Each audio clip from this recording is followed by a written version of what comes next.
歡迎收聽午夜靈音，我係你哋嘅主持人阿聲。今晚呢集比較特別，我哋唔講鬼故，講一個更大嘅話題。2027年全球運程預測，不過今次我哋完全由玄學嘅角度去分析，包括流年飛星、三元九運、五行生肖、姓名學等等，為你拼湊出年嘅世界藍圖。開始，2027年係丁未年，天干屬火，地支屬土，火土旺盛。呢一年係60年一遇嘅紅陽年，夾埋前一年嘅丙午馬年，就係民間俗稱嘅赤馬紅羊劫。古籍《宋史五行志》早有記載，丙午丁未之歲，天下有大亂。古人認為，每逢丙午丁未年，從玄學角度睇，呢兩年會係充滿劇烈變革、戰火同埋動盪嘅歷史轉折點。首先，我哋要將2027年放喺一個更大嘅周期入邊睇，三元九運。2024至2043年係客元九運，五行屬火，呢個係一個180年一遇嘅大周期轉換。九運嘅特性係火旺，代表科技、能源、人工智能、心理學、虛擬世界等領域會蓬勃發展。2027年正處於九運嘅前期，火氣啱啱開始釋放，呢個20年周期係一個大時代嘅轉捩點，舊嘅秩序會被打破。新嘅秩序會建立。2027年作為九運前期嘅關鍵年份，將會未來20年定下基調。但係火旺亦代表戰爭、衝突同災難，所以呢20年會係人類歷史上最動盪嘅時期之一。2027年嘅各種徵兆，正正係呢個大時代嘅序幕。講完大周期，我哋再睇2027年嘅流年飛星格局。根據玄空飛星推演，出年嘅星盤呈現幾個非常明顯嘅信號。二黑病符星飛臨正西方，二黑星主瘟疫、疾病、災難同埋死亡。正西對應歐美地區，呢個格局暗示歐美可能面臨新一輪嘅公共衛生危機，或者大規模嘅社會動盪、病毒變種、新發傳染病或者醫療系統崩潰嘅風險都會增加。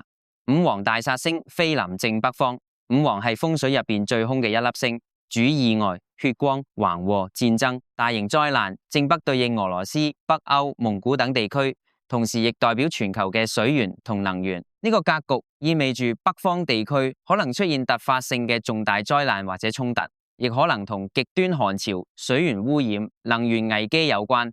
九子喜慶星飛入中宮，九子星本身主喜慶、姻緣、添丁、事業機遇、創新同突破，但係當佢落入中宮，即係中央核心位置，呢個格局就變得複雜。中宮代表核心、根基、大眾、人心，九子入中宮，意味住好運同壞運都會被放大，社會上嘅喜慶事件會更加盛大，但係悲劇亦會更加慘烈。大眾嘅情緒會被推到極致，集體嘅喜悅同埋集體嘅恐懼都會被放大，社會氣氛會更加兩極化。中宮代表政府同管治核心，九子入中宮，意味住各國政府可能面臨重大考驗，領導人嘅決策會被放大檢視，政權更迭嘅風險增加。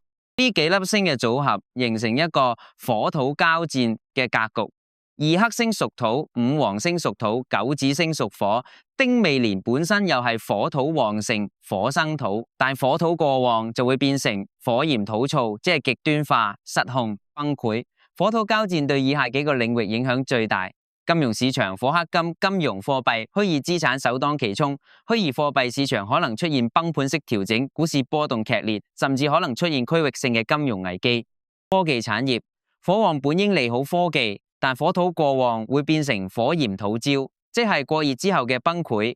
AI 相關產業可能面臨監管風暴或者泡沫爆破。自然災害火主寒，土主震，意味住出年可能同時面對嚴重乾旱、熱浪同埋地震、火山爆發。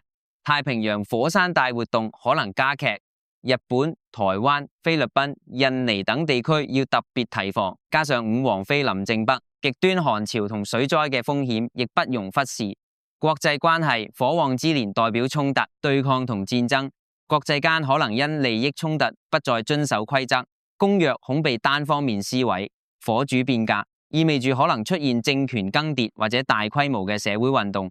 九子入中宮同時代表中宮動盪，四方不寧，意思係當核心位置受到火氣衝擊，世界各地都會受到波及，冇一個地方可以獨善其身，全球治理體系可能面臨嚴峻考驗，國際組織嘅公信力同效率會受到質疑。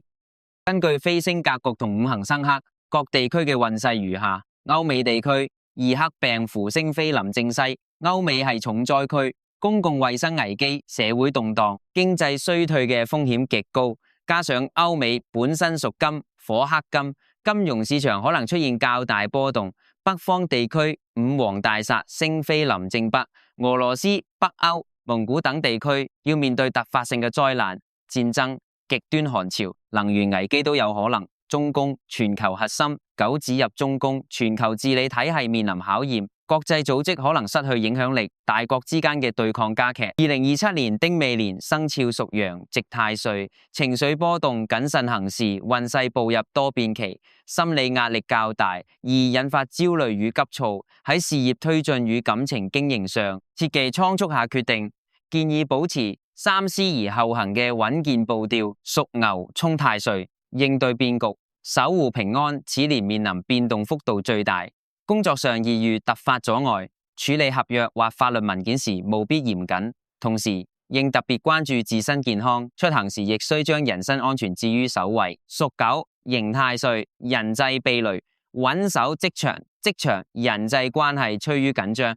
容易陷入內部糾紛或不必要嘅競爭。喺處理簽約或法律相關事務嘅時候，請保持警覺，避免捲入官非或者耗損性嘅人際關係。屬鼠害太歲，慎防暗招，擇友宜交，需提防隱性阻礙與職場上嘅冷戰。